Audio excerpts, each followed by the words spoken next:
জনাইছো মোৰ চেনেলৰ অন্য এটা ভিডিঅ'লে মই পিঞ্জুমনিয়ে পুনৰ আপোনালোকৰ মাজলৈ লৈ আহিছো এটা খুব ধুনীয়া সুন্দৰ সহজ চিলাই কম সময়তে হ'ব পৰা এটা সুন্দৰ ডিজাইন আজি আপোনালোকৰ মাজলৈ লৈ আহিছো গতিকে ভিডিঅ'টো শেষলৈকে চাই থাকিব যদি ভিডিঅ'টো আজি চাই ভাল লাগে এটা লাইক নিশ্চয় কৰি দিব কমেন্ট কৰি জনাব লগতে মোৰ চেনেলটো সাবস্ক্ৰাইব কৰি কাষতে থকা বেলটো প্ৰেছ কৰি অল কৰি দিব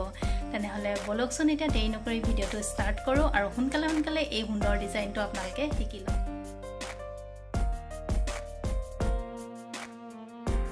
Hello everyone, এয়া হৈছে ডিজাইনটো আৰু এই বৰফি আকাৰৰ এই ডিজাইনটো মই ওপৰলে প্ৰথমে 2 cm তাৰ পিছত 4 cm 6 cm তেনে ধৰণে চিনবোৰ পাৰি লৈছো আৰু প্ৰথমে দেখিছে দুডালত কাটিছো তাৰ পিছত 4 ডাল 6 ডাল তেনে ধৰণে কাটি এই ডিজাইনটো বনাইছো আৰু এই ডিজাইনটোৰ বাবে মই এইকেইটা কালাৰ ব্যৱহাৰ কৰিম আপোনালোকে নিজৰ ইচ্ছামতে কালাৰবোৰ মিলাই ল'ব গতিকে আপোনালোকে ভিডিঅ'টো চাই গৈ থাকক ডিজাইনটো খুবেই বেছি সহজ আৰু ধুনীয়া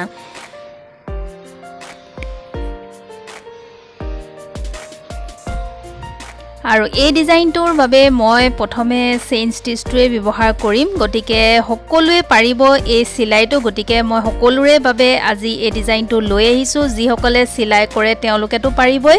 আৰু যিসকলে চিলাই নকৰে তেওঁলোকেও খুব সুন্দৰকৈ এই ডিজাইনটো কৰি চাদৰ মেখেলা এযোৰ কৰি নিজে পিন্ধিব পাৰিব